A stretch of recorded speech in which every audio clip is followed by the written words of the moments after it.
Hello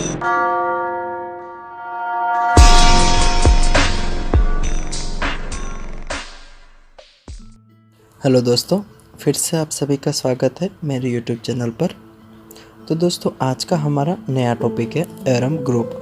एरम, ये जो preparation है पूरी एरम ग्रुप की, ये गोल्ड में से होती है जिसका सोर्स है मिनरल किंगडम। तो दोस्तों, डॉक्टर हेनीमैन सर ने गोल्ड को 1818 में इंट्रोड्यूस किया था। उससे पहले गोल्ड का जो यूज़ है वो सिफिलिस की ट्रीटमेंट, सिफिलिस एक जेनेटल डिसीज़ है, उसकी ट्रीटमेंट में होता था। गोल्ड का यूज़ जनरली देखें तो रोमेटॉइड अर्थराइटिस और कोलोन कैंसर में भी होता है। अगर इसके इम्पोर्टेंट मेडिसिन के बारे में बात करें तो है aurum arsenicum, aurum bromatum, aurum fluoratum, aurum iodatum, aurum metallicum, aurum muriaticum natronatum, aurum nitricum और ओरम फॉस्फोरिकम एट्सेट्रा। अगर इस ग्रुप के स्फेयर ऑफ एक्शन के बारे में बात करें तो माइंड पे blood circulation, glands, liver, kidney, testes, heart, bone and skin पे एक्ट करता है।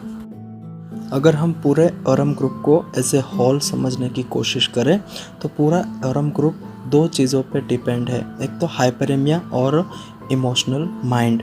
हाइपरेमिया का क्या मतलब है कि इंक्रीज ब्लड जो रहता है, ब्लड का फ्लो वो वेसल्स के अंदर या तो फिर ऑर्गन के अंदर बढ़ जाता है, वही होता है हाइपरेमिया।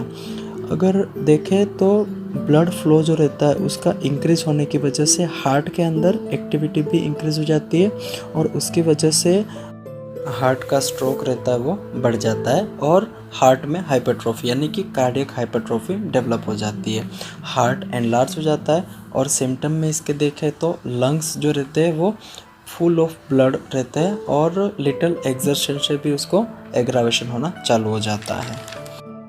हाइपरट्रोफी की वजह से पेशेंट को स्टर्नम के अंदर वेट महसूस होता है और उसको लगता है अगर उसने चलना बंद किया तो ब्लड है वो चेस्ट को फाड़ कर बाहर आएगा। इतना हाइपरेमिया रहता है पेशेंट को। अगर ओरम जैसे सिमिलर मेडिसिन की बात करें तो एक मेडिसिन है एमोनियम कार्ब, जो इसके अंदर भी लगता है कि स्टर्नम के अंदर भारीपन यानी कि वेट बढ़ना चालू हो जाता है। बट ये जो मेडिसिन है ये वेनस फुलनेस पे अच्छा एक्ट करती है।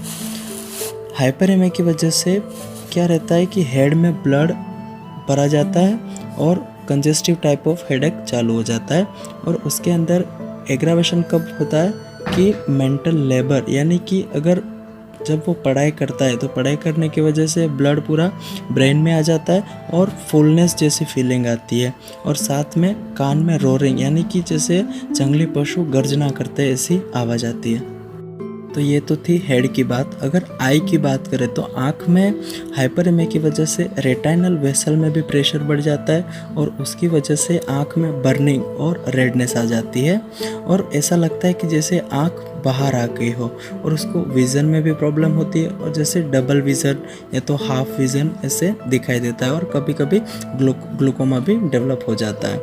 कई बार कंजेशन की वजह से आँख में लेक्रामेशन, प्रोफ्यूज लेक्रामेशन होना चालू हो जाता है, मतलब कि आँख में से पानी आना और पेशेंट की आँख वेरी सेंसिटिव टू टच रहती है। अगर इसमें नोज़ की बात करें तो कंजेशन की वजह से नोज़ की जो टिप रहती है वो पूरी लाल हो जाती है और नेज़ल केटार जो कैसे होता है कि नोस्ट्रिल जो अंदर की रहती है वो सोर और क्रैक्ड हो जाती है, उसकी वजह से केटार आना चालू हो जाता है, नाक में पानी आना चालू हो जाता है और कई बार सेप्टम में, नेज़ल सेप्टम में अल्सर भी मिलता है। अगर इस ग्रुप के पेशेंट के कान की बात करें तो इसमें फिटेड ओटोरिया मतलब कि डिस्चार्ज, कान में से जो पस फॉर्म में डिस्चार्ज निकलता है उसको ओटोरिया बोलते हैं और रोरिंग साउंड भी आना चालू हो जाता है। कई बार रहता है कि एक्सटर्नल ऑडिटरी मीएटस और टेम्पोरल बोन का जो प्रोसेस रहता है मेस्टोइड प्रोसेस, वो भी इसकी वजह से डायरेक्ट अफेक्ट होता है और कैरिज यानी कि सड़ना चालू हो जाता है। अगर इसके कंपैरिजन में दूसरी मेडिसिन देखें तो नाइट्रिक एसिड में भी मेस्टोइड प्रोसेस में कैरीज रहती है और अगर मेस्टोइड सेल में सिंपल सोरनेस और इन्फ्लामेशन मिलता है तो अगर आप कैप्सिकम यूज़ करें तो बेस्ट रिजल्ट मिलेगा। और अगर इन्फ्लामेशन ना होके केरीज यानी कि सड़न होती है तो उसमें ऑरम, सैलिशा और नाइट्रिक एसिड का बेस्ट रिजल्ट मिलता है। सर्कुलेटरी डिस्टर्बेंस की वजह से कई बार किडनी में भी हाइपरेमिया फाइंड होता है और किडनी में भी फैटी डिजनरेशन यानी कि फैट जमा होना चालू हो जाता है। और सिम्टम में देखें तो यूरिन जो रहता है वो स्केंटी और अल्ब्यूमिनस हो जाता है और कई बार चांसेस रहती है कि ग्रैन्युलर और सिरोस्ड किडनी डेवलप होती है। ग्रैन्युलर का मतलब होता है कि ये क्रोनिक नेफ्राइटिस की स्टेज है।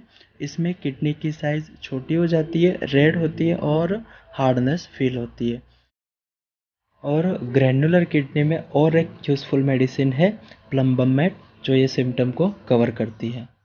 अगर इस ग्रुप के मेल पेशेंट के बारे में बात करें तो हाइपरेमिया की वजह से कई बार टेस्टिकल इन्फ्लाम हो जाता है और ऑर्चाइटिस डेवलप हो जाता है। ऑर्चाइटिस माने कि इन्फ्लामेशन ऑफ द टेस्टिकल्स। जो क्रोनिक ऑर्चाइटिस रहती है उसके अंदर ये ग्रुप वेल सूटेड रहता है।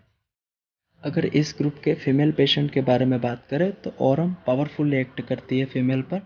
क्या होता है कई बार यूट्रस में कंजेशन की वजह से यूट्रस भारी हो जाता है और प्रोलैप्स करने लगता है। तो ऑरम जो है वो बेस्ट सूटेड मेडिसिन है यूट्रस प्रोलैप्स के ऊपर।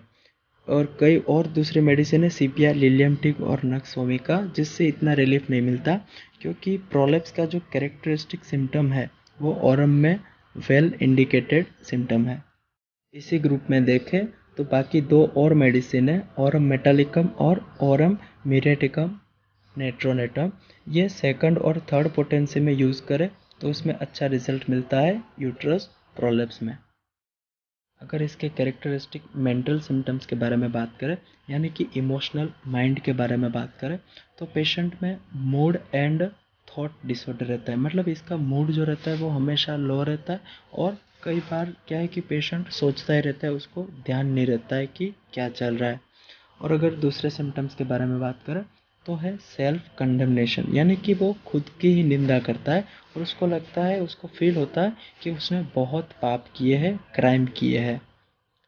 और एक सिम्टम है फॉरसेक यानी कि उसको लगता है कि अब शरीर का त्याग कर देना चाहिए यानी कि सुसाइडल टेंडेंसी डेवलप हो जाती है। और है नेगेटिव थिंकिंग, फॉरगेटफुल यानी कि भुलक्कड़ रहता है और नेगेटिव सोचता रहता है। डिज़ायर टू बी अलोन, अकेले रहना पसंद करता है। और सुसाइडल इम्पल्स में क्या रहता है कि उसको ऐसा लगता है कि हाई प्लेसेस यानी कि ज़्यादातर पर्वत से या तो फिर ऊंची बिल्डिंग से उसको जंप लगाना अच्छा लगता है, ऐसी उसको सुसाइडल इम्पल्स आती है। पेशेंट हमेशा हरिड वरिड यानी कि कॉन्स्टेंटली बोलता रहता है और कॉन्स्टेंटली क्वेश्चन करता रहता है और वो क्या है कि कई बार रिप्लाई का वेट भी नहीं करता है। पेशेंट प्योरली रिलीजियस रहता है। और अगर इसके फिजिकल सिम्टम्स के बारे में बात करें तो कंजेशन एंड हाइपरेमिया ग्रेटली देखने को मिलती है और कंजेस्टिव टाइप ऑफ हेडेक भी मिलता है। और ऑफेंसिवनेस के बारे में बात करें तो इसका पूरे जो डिस्चार्ज है यानी कि sweat, stool, urine, otorrhoea, vomit ये सब हाईली ऑफेंसिव रहते हैं। और एक सिम्टम है सिफिलिटिक अफेक्शन यानी कि जेनिटल ऑर्गन में सिफिलिस भी डेवलप हो जाता है। फीमेल में कई बार देखें तो यूट्राइन अफेक्शन होता है और यूट्राइन अफेक्शन में ज़्यादातर एग्रावेशन कब होता है, मेंसेस के टाइम पर उनको तकलीफ बढ़ जाती है। बोन और कार्टिलेज के बारे में बात करें तो बोन में कैरीज यानी कि सड़न पैदा होना चालू हो जाती है और पेन और सिफिलिटिक अफेक्शन होना चालू हो जाता है। डिज़ायर, अगर पेशेंट की डिज़ायर के बारे में बात करें तो डिज़ायर उसको रहती है कॉफ़ी, मिल्क और ब्रेड की। और पेशेंट को स्ट्रॉन्गली एवर्जन रहता है यानी कि उसको नापसंद क्या है कि मीट यानी कि मांस, मटन।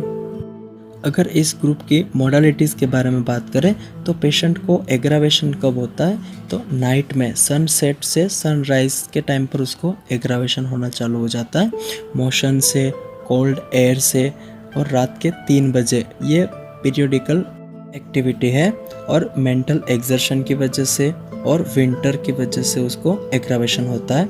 अगर एमेलियोरेशन और रिलीफ की बात करें तो ओपन एयर में, वार्म एयर में, रूम में और मॉर्निंग सुबह सुबह और उसको समर में एमेलियोरेशन यानी कि रिलीफ मिलता है। तो दोस्तों ये था पूरा एरम ग्रुप। अगर आपको ऐसा लगे कि और कोई ग्रुप के बारे में मुझे बात करनी चाहिए तो प्लीज़ कमेंट करिएगा।